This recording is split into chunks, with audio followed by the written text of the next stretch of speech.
ವೇದಿಕೆ ಮೇಲೆ ಆಸೀನರಾಗಿರುವಂತಹ ಪರಮಾತ್ಮನ ಅತಿ ಪ್ರೀತಿಯ ಸಂತಾನರಾಗಿರುವಂತಹ ಪರಮ ಪೂಜ್ಯ ಸ್ವಾಮೀಜಿಯವರು ಹಾಗೂ ಹಿರಿಯರು ಹಾಗೂ ಇವತ್ತಿನ ಈ ನುಡಿ ನಮನ ಕಾರ್ಯಕ್ರಮದಲ್ಲಿ ಪಾಲ್ಗೊಂಡಂತಹ ಸಹೋದರ ಸಹೋದರಿಯರು ತಮ್ಮೆಲ್ಲರಿಗೂ ವಂದಿಸಿ, ಇವತ್ತು ನಾವು ನವೀನವರ ನಿಮಿತ್ತವಾಗಿ ಸ್ಮೃತಿ ದಿನದಂದು ನುಡಿ ನಮನವನ್ನು ಸಲ್ಲಿಸ್ತಾ ಇದ್ದೇವೆ.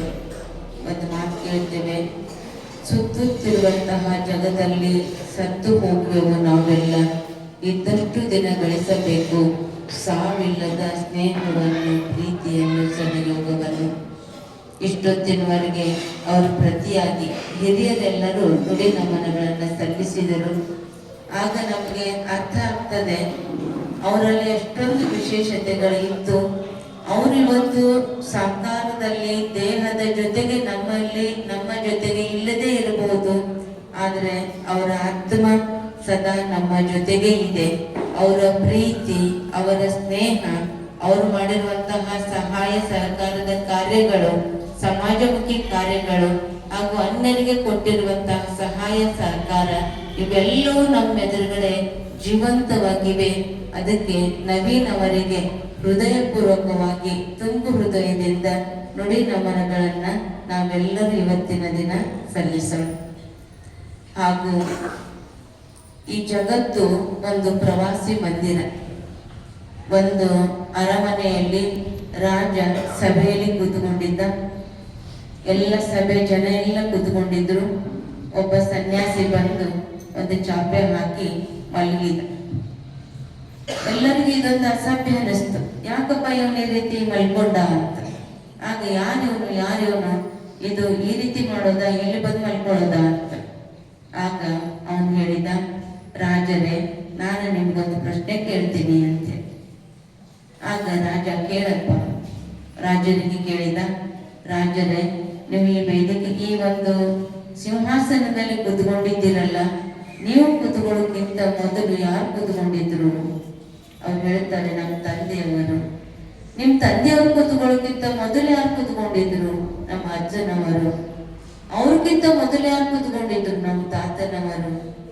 ಈ ರೀತಿ ಈಗ ಅವರು ಹೊರಟು ಹೋದ್ರು. ಈಗ ನೀವು ಕೂತ್ಕೊಂಡಿದ್ದೀರಿ, ನೀವು ಒಂದಿನ ಹೊರಟು ಹೋಗೋರೆ.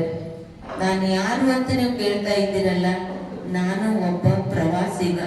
ಈ ಸೃಷ್ಟಿ ಒಂದು ಪ್ರವಾಸಿ ಮಂದಿರ. ನಾವೆಲ್ಲರೂ ಈ ಸೃಷ್ಟಿ ಮೇಲೆ ಪ್ರವಾಸಿಗರಾಗಿ ಬಂದಿದ್ದೀವಿ. ಪ್ರವಾಸ ಮುಗಿದ ಮೇಲೆ ಎಲ್ಲರೂ ಒಂದಿನ ಹೊರಟು ಹೋಗಲೇಬೇಕು. ಆದ್ರಿಂದ ನಾವೆಲ್ಲರೂ ಈ ಸೃಷ್ಟಿ ಮೇಲೆ ಬಂದಿದ್ದೇವೆ. ಶೇಕ್ಸ್ಪಿಯರ್ ಹೇಳ್ತಾನೆ, world is A drama theatre, we are all actors.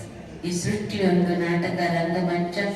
ಈ ರಂಗಮಂಚದ ಮೇಲೆ ನಾವೆಲ್ಲರೂ ಬೇರೆ ಬೇರೆ ಡ್ರೆಸ್ ಹಾಕೊಂಡು ಪಾತ್ರ ಮಾಡೋದಕ್ಕಾಗಿ ಬಂದಿದ್ದೀವಿ. ಈ ಸಭೆಯಲ್ಲಿ ಇಷ್ಟೆಲ್ಲಾ ಜನ ಕೂತ್ಕೊಂಡಿದ್ದೀವಿ, ಒಬ್ಬರಂತೆ ಒಬ್ರು ಯಾರು ಇಲ್ಲ. ನಮ್ಮೆಲ್ಲರ ರೂಪ, ನಮ್ಮೆಲ್ಲರ ಸ್ವಭಾವ, ನಮ್ಮೆಲ್ಲರ ಸಂಸ್ಕಾರ, ನಮ್ಮೆಲ್ಲರ ಅಭಿರುಚಿ ಎಲ್ಲರದ್ದು ಬೇರೆ ಬೇರೆ ಇದೆ. ನಾವೆಲ್ಲರೂ ಸೃಷ್ಟಿ ಮೇಲೆ ಬಂದಿದ್ದೀವಿ, ಪಾತ್ರ ಮಾಡ್ತಾ ಇದ್ದೀವಿ. ಸೂತ್ರಧಾರ ಅವನು, ಪಾತ್ರಧಾರಿಗಳು ನಾವು. ಪಾತ್ರ ಮಾಡ್ತೀವಿ. ಪಾತ್ರ ಮುಗಿದ ಮೇಲೆ ಎಲ್ಲರೂ ವಾಪಸ್ ಮನೆಗೆ ಹೋಗ್ಲೇಬೇಕು.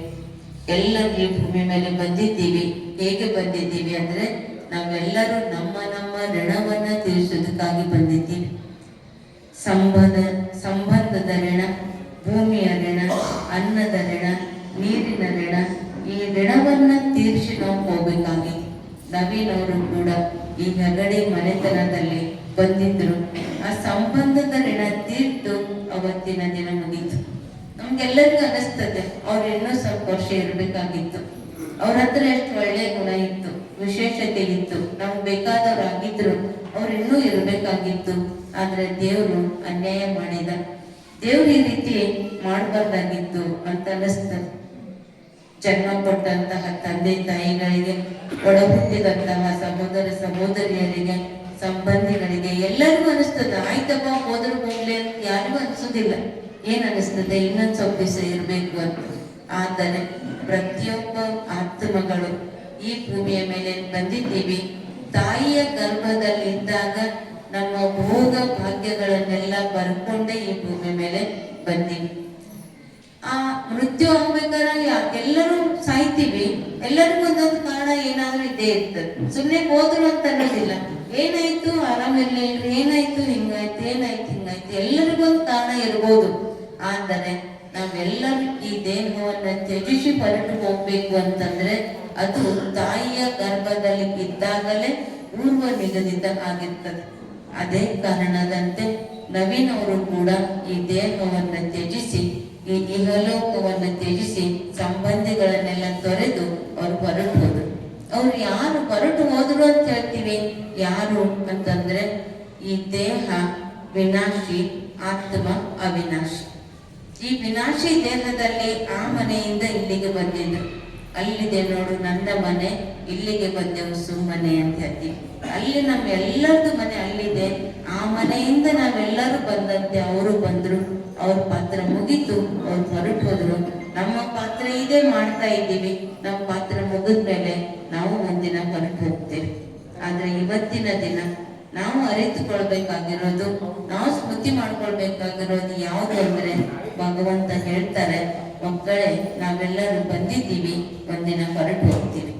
ಬರ್ಬೇಕಾದ್ರೂ ಏನು ತಗೊಂಡು ಬರ್ಲಿಲ್ಲ, ಹೋಗ್ಬೇಕಾದ್ರೂ ಏನು ತಗೊಂಡು ಹೋಗೋದಿಲ್ಲ. ಆದ್ರೆ ಬಂದು ಹೋಗುವ ಮಧ್ಯದಲ್ಲಿ ಏನು ಉಪಯೋಗ ಮಾಡ್ತಾ ಇದ್ದೀವೋ ಅದೆಲ್ಲವೂ ಅವನದು ಅನ್ನುವಂತ ಭಾವ ನಮ್ಮದಿದ್ದಾಗ ನಮ್ಮ ಜೀವನ ಸಾರ್ಥಕ ಜೀವನ ಆಗ್ತದೆ. ನಾವೇನು ತಗೊಂಡು ಬರ್ಲಿಲ್ಲ, ಹೋಗುವಾಗ ಒಯ್ಯುವುದಿಲ್ಲ, ಆದ್ರೂ ಕೂಡ ನನ್ನದು ನನ್ನದು ನನ್ನದು ನನ್ನದು. ಮನೆ ಮುಂದೆ ಒಂದು ಕಲ್ಲಿದ್ರು ಕೂಡ ಇದು ನನ್ನದು ನನ್ನದು ಅಂತ ಎತ್ತಿಟ್ಕೊಳ್ತೀವಿ. ಆದ್ರೆ ನನ್ನದು ಯಾವುದು ಅಂತಂದ್ರೆ, ನಾನು ಚೈತನ್ಯ ಶಕ್ತಿ ಆತ್ಮ ಈ ದೇಹದ ಒಳಗಡೆ ಇದ್ದು ಈ ದೇಹದ ಮೂಲಕ ಪಾತ್ರ ಮಾಡ್ತಾ ಇದ್ದೀನಿ. ನನ್ನ ಪಾತ್ರ ಹೇಗಿರ್ಬೇಕು ಅಂತಂದ್ರೆ, ಆ ಭಗವಂತ ಮೆಚ್ಚಬೇಕು.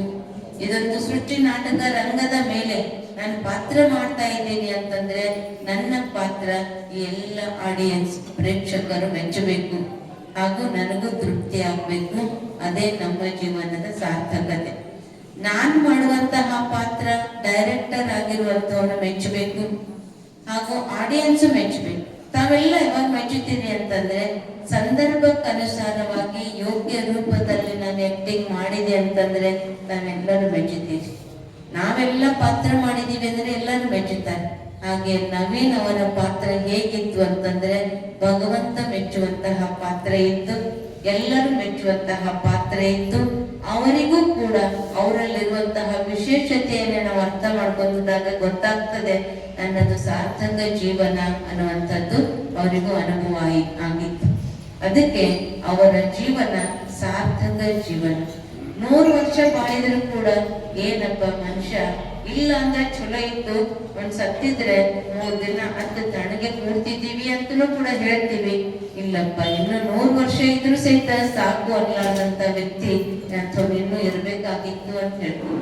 ಅದಕ್ಕೆ ಇರ್ಬೇಕಾಗಿತ್ತು ಅಂತ ಏನ್ ಹೇಳ್ತೀವಿ, ಅಂಥ ಜೀವನ ಮಾಡಿದಾಗ ಅದು ಸಾರ್ಥಕದ ಜೀವನ.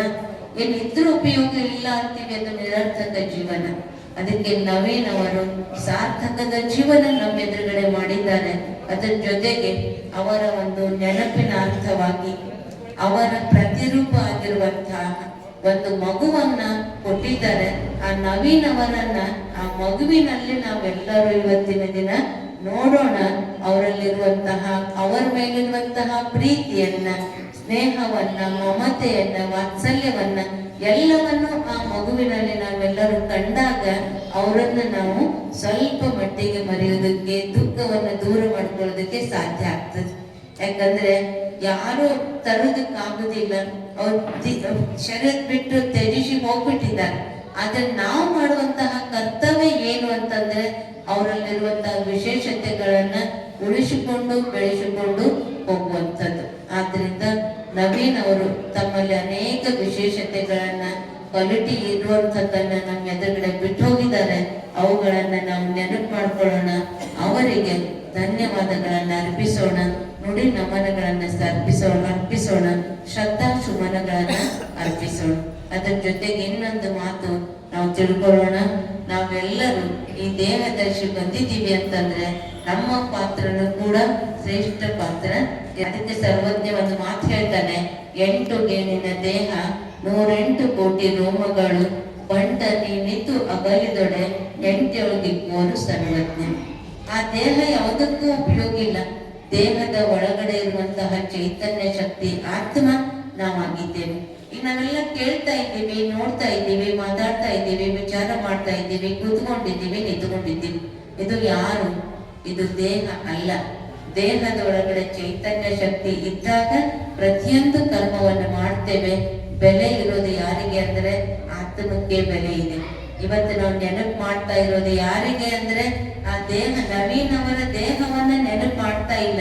ಇಷ್ಟೆಲ್ಲ ಕರ್ಮ ಮಾಡಿರುವಂತಹ ವಿಶೇಷತೆ ಇರುವಂತಹ ಅವರ ಆತ್ಮವನ್ನ ನೆನಪು ಮಾಡ್ತಾ ಇದ್ದೀವಿ. ಅದಕ್ಕೆ ನಾವೆಲ್ಲ ಹೇಳ್ತೀವಿ, ಅವ್ರ ದೇಹಕ್ಕೆ ಶಾಂತಿ ಸಿಗ್ಲಿ ಅಂತ ಬೇಡೋದಿಲ್ಲ, ಅವರ ಆತ್ಮಕ್ಕೆ ಶಾಂತಿ ಸಿಗ್ಲಿ ಅಂತ ಬೇಡ್ತೀವಿ. ಹಾಗೆ ನಾವೆಲ್ಲರೂ ಆತ್ಮಗಳಿದ್ದೀವಿ, ಒಬ್ಬ ಪರಮಾತ್ಮನ ಮಕ್ಕಳಿದ್ದೀವಿ. ಆ ಒಬ್ಬ ಪರಮಾತ್ಮನ ಮಕ್ಕಳು ನಾವೆಲ್ಲ ಸಹೋದರ ಸಹೋದರಿಯರಾಗಿದ್ದೀವಿ. ಇವತ್ತಿನ ದಿನ ನಾವು ಇದೇ ದೃಢ ಸಂಕಲ್ಪ ಮಾಡೋಣ. ಭಗವಂತ ನಮಗೆ 24 ಗಂಟೆಯನ್ನು ಕೊಟ್ಟಿದ್ದಾರೆ. ಆ 24 ಗಂಟೆಯಲ್ಲಿ ಇಡೀ ದಿನದ ಒಂದು ಅರ್ಧ ಗಂಟೆ ಆದರೂ ನಾವು ಭಗವಂತನನ್ನ ನೆನಪು ಮಾಡಿದಾಗ ಆ ಭಗವಂತನಿಂದ ಶಕ್ತಿಯನ್ನು ತಗೊಳ್ತೀವಿ. ಆ ಪುಣ್ಯದ ಗಳಿಗೆಯನ್ನ ನಮ್ಮ ಜೊತೆಗೆ ತಗೊಂಡು ಹೋಗ್ತೀವಿ. ನಾವ್ ಏನೆಲ್ಲ ಮಾಡಿದ್ರು ನಮ್ಮ ಜೊತೆಗೆ ತಗೊಂಡು ಹೋಗುದಿಲ್ಲ, ಎಲ್ಲವನ್ನು ಬಿಟ್ಟು ಹೋಗುವಂಥದ್ದು. ಇವತ್ತಿನ ದಿನ 24 ಗಂಟೆ ಕೆಲಸ ಮಾಡಿದ್ರು ಕೂಡ ನಮ್ಗೆ ಟೈಮ್ ಇಲ್ಲ ಅಂತೀವಿ. ಆದ್ರೆ ಅದರಲ್ಲಿಯೇ ಒಂದು ಅರ್ಧ ಗಂಟೆ ಉಳಿತಾಯ ಮಾಡಿಕೊಂಡು ಭಗವಂತನನ್ನು ನೆನಪು ಮಾಡಿ ಶ್ರೇಷ್ಠ ಕರ್ಮ ಮಾಡಿ ನಾವು ಹೋಗ್ಬೇಕಾಗಿದೆ. ಒಬ್ಬರಕ್ಕೆ ಒಬ್ಬರ ಪಾತ್ರ ಇಲ್ಲ, ಎಲ್ಲರದ್ದು ಭಿನ್ನ ಭಿನ್ನ ಪಾತ್ರ ಇದೆ. ಭಗವಂತ ನನಗೆ ಪಾತ್ರ ಕೊಟ್ಟಿದ್ದಾನೋ ಪ್ರೀತಿಯಿಂದ ಸ್ವೀಕಾರ ಮಾಡಬೇಕು, ಪ್ರೀತಿಯಿಂದ ವಿನಯ ಮಾಡಬೇಕು. ಭಗವಂತನ ಮೆಚ್ಚುವಂತಹ ಪಾತ್ರ ಮಾಡಿ ನಾವು ಮನೆಗೆ ಹೋಗ್ಬೇಕಾಗಿದೆ. ಈ ಒಂದು ಮಾತನ್ನ ಲಕ್ಷ್ಯದಲ್ಲಿ ಇಟ್ಟುಕೊಂಡು ನಾವು ಪುಣ್ಯದ ಗಳಿಕೆಯನ್ನ ಮಾಡಿಕೊಂಡು ಮನೆಗೆ ಹೋಗೋಣ. ಇಡೀ ದಿನದಲ್ಲಿ ಒಂದು ಅರ್ಧ ಗಂಟೆ ಆದ್ರೂ ಭಗವಂತನನ್ನು ನೆನಪು ಮಾಡಿ ಪುಣ್ಯದ ಗಳಿಕೆ ಮಾಡಿಕೊಂಡು ಹೋಗೋಣ ಅಂತ ತಮ್ಮೆಲ್ಲರಿಗೂ ತಿಳಿಸ್ತಾ ಇವತ್ತಿನ ದಿನ ನವೀನ್ ಅವರಿಗೆ ಶ್ರದ್ಧಾ ಸುಮನಗಳನ್ನು ಅರ್ಪಿಸ್ತಾ ನನ್ನ ನುಡಿಗಳಿಗೆ ವಿರಾಮವನ್ನು ಕೊಡ್ತೇನೆ. ಓಂ ಶಾಂತಿ, ಓಂ ಶಾಂತಿ, ಓಂ ಶಾಂತಿ.